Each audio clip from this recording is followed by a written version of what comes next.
There's something called the fiscal cliff approaching, and we must do something about it or we will go over a cliff.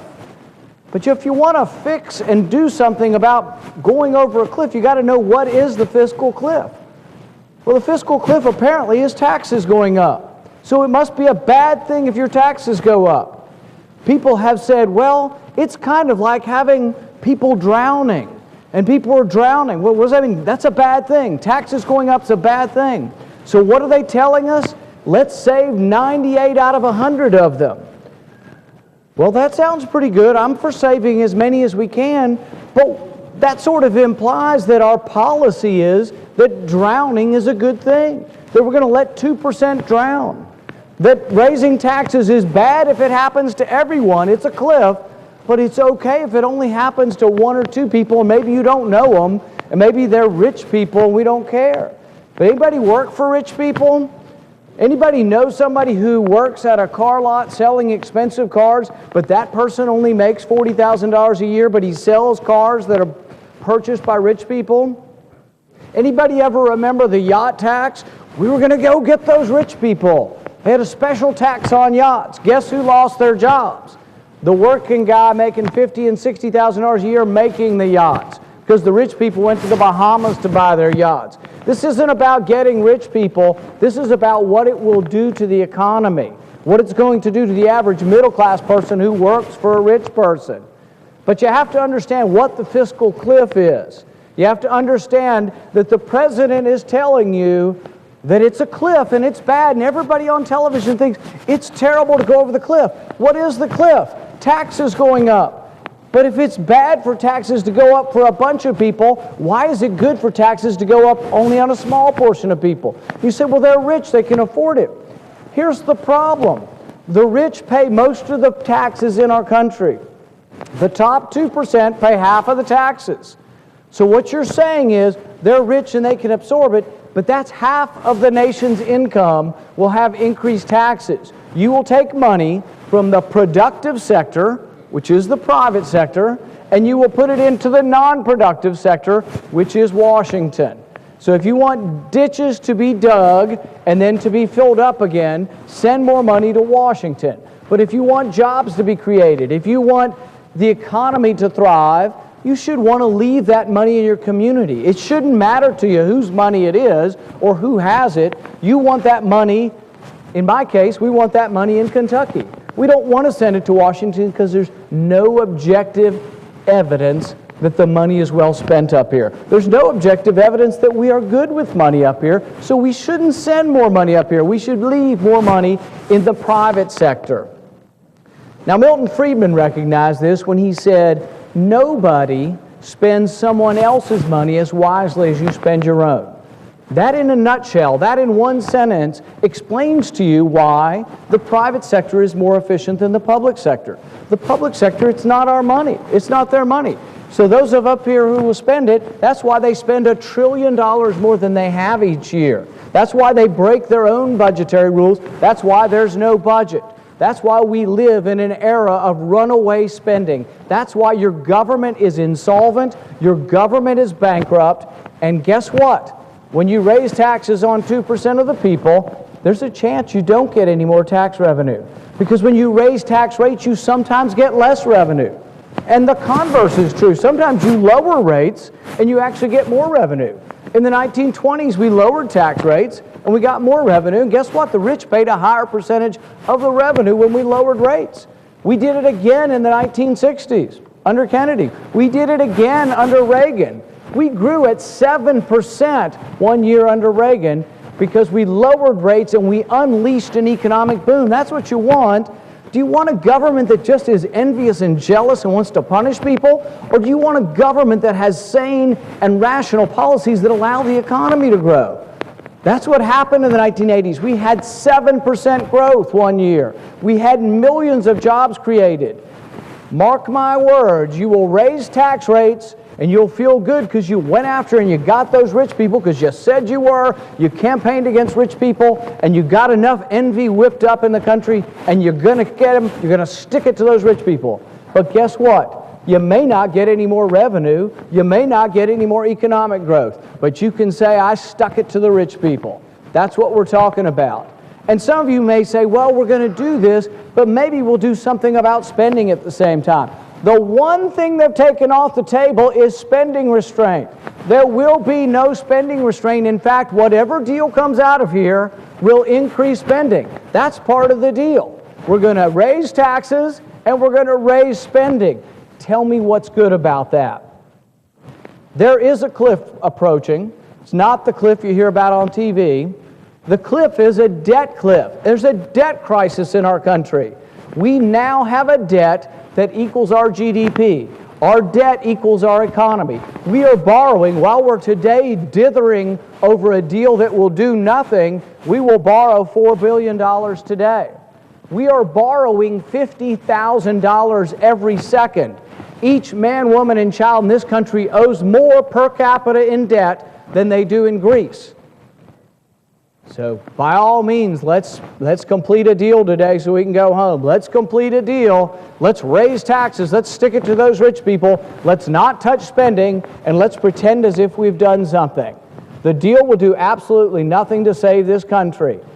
2/3 of your spending up here is entitlement. The President's taken entitlement off the table. We will not reform the entitlement programs. Why are the entitlement programs broken? Is it Republicans' fault or Democrats' fault? No, it's your great-grandparents' fault. They had too many kids. It has nothing to do with partisan politics. There were a whole bunch of babies born after the war, and then there have been less babies born with each generation. It's nobody's fault, but it's not working. We spend more on Social Security than comes in taxes. That's a problem. On Medicare, it's even worse. We spend $3 for every dollar you collect in Medicare. Anybody think that's going to work? It's been going on for a long time now, and it's getting worse. We owe $35 to $40 trillion on Medicare, and it's not getting any better. And so what are your retirement groups? ARP says absolutely don't touch it. Oh, that's great. That's part of the solution. Don't touch it. What's the president say? Entitlements off the table. What does the majority leader say? We won't do anything about entitlements. Oh, well, great. This is going to be a real great solution. We're really going to do a lot, but we're going to stick it to rich people. Hope nobody works for any of these rich people. Hope nobody sells any of this stuff to rich people. So the thing is look at what's going on up here, and when you ask for action, don't ask for any action. We have to figure out what the problem is before we can get to what we need to do. People say, well, we've raised taxes, we just need more revenue. Spending as measured as a percentage of your economy, 4 years ago we were spending 20% of our GDP. We're now spending 25% of our GDP. So when we say on our side that it's a spending problem, it absolutely is. It absolutely is, and it's out of control. And guess what? Most of it is called mandatory spending. That means entitlements. You can't do anything about it. They're now taken off the table. Now, about a year ago, you may have remembered, there was this big debate, the Budget Control Act, there was this big debate over raising the debt ceiling, and they attached to it some slowdown in spending. Now, these were not cuts. The sequester is not a cut in spending. It's repeated all the time on TV that the sequester is a cut, but it's not a cut. It's a slowdown in the rate of growth, but it's at least going in the right direction. So what's the one thing that we hear now that's going to be part of this deal? We're going to get rid of the sequester. So the one even pretend, make-believe attempt to try to slow down spending, they're going to jettison it. They're going to kick the can down the road, but we're going to get those rich people. We're going to tax those rich people. We have to wake up soon as a country. We really, literally are insolvent. And some say, well, we're a great and powerful country. Bad things could never happen to us. It can, and it has happened to great civilized countries.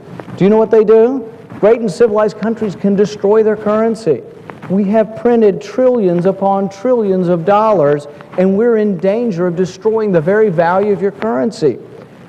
So instead of having a president who runs around saying he's going to stick it to rich people, what we really need are honest people to go around the country and say to people, if you are working class or you are retired, the government is stealing from you. The government is stealing your savings through big government.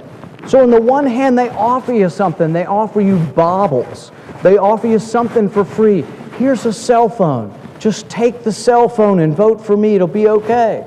The problem is it's not free. On the one hand, you get the free cell phone. On the other hand, you get $4 gas. On the other hand, you get food rising. Why do prices go up? Because we run a deficit up here, giving you free stuff, and then we print up money to pay for it, and that steals value from what you have. It's not that gas is more precious. Gas is rising because the value of your dollar is shrinking. Food is rising because the value of your dollar is shrinking. So big government isn't your friend. Deficits are not your friend. And we hang in the balance up here, and nobody is serious about it. What's the one thing that's been taken off the table? Spending. We will not cut any spending. So we're looking for a deal that will raise taxes, which everybody seems to equate with drowning, except we're only going to make a few people drown and they're rich anyway. But I think drowning is a policy. Drowning, even if it's selective drowning, being in favor of selective drowning is not a good policy. So what I've asked, and what I ask people is, let your representatives know, let your senators know that you'd rather have some kind of serious fix to the problem rather than kicking the can down the road. You'd rather have them actually do something that would allow the economy to grow, would allow jobs to be created, and as a consequence, government would bring in more revenue. The only thing proven to ever bring in more revenue up here, economic growth. What's going on right now? We're growing at a little under 2%.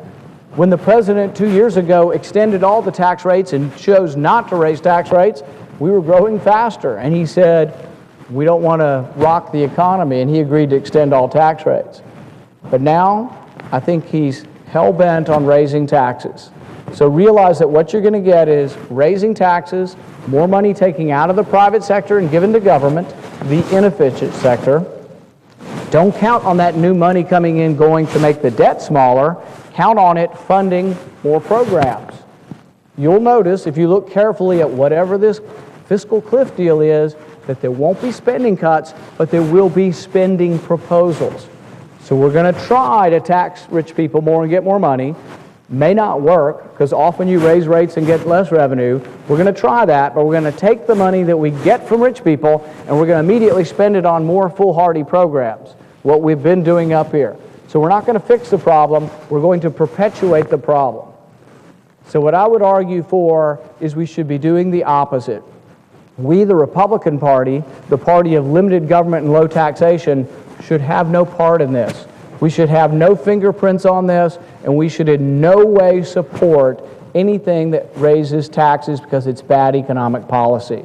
So I, for one, will not support any proposal that comes out that does not cut spending and raises taxes. Thank you, Mr. President. I yield back my time and suggest the absence of a quorum. Clerk will call the roll.